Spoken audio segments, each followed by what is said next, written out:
দুঃখ আছে বলেই সুখের এতটা মূল্য।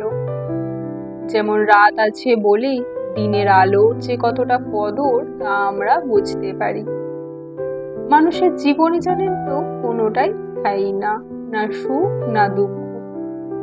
তবুও দুঃখটাকে যেন মনে রেখে দিই আমরা, আর সুখটা মনে হয় এই তো ক্ষণস্থায়ী। কিন্তু কি বলুন তো, দুঃখ যখন আসে আমাদের মনে হয় সময় কাটতেই চাইছে না। আমাদের জীবনেই কি যত বিপত্তি, কাটতেই চায় না। কিন্তু সুখটা যখন আসে যেন হুশ করে পেরিয়ে গেল, তাই না? আসলে সুখ দুঃখ দুটোই সমান হারে যায়, কিন্তু সুখেতে আমরা এতটাই গা ভাসিয়ে দিই যে সেটাকে উপভোগ করার আগেই যেন মনে হয় যা এই শেষ হয়ে গেল। আর দুঃখেতে আমরা এতটাই মর্মাহত হয়ে যাই, মনে হয় বাবারে দুঃখ আর যেতে চাইছে না, কত সময় নেয় না এই যেতে।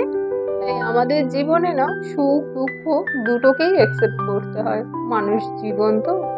কিন্তু কি বলুন তো, দুঃখ থেকে আমরা যে শিক্ষাটা পাই সেটা যদি আমরা মনে রাখি, তাহলে হয়তো আমরা ওই সুখের সময়টা একটু বেশিই কাটাতে পারবো।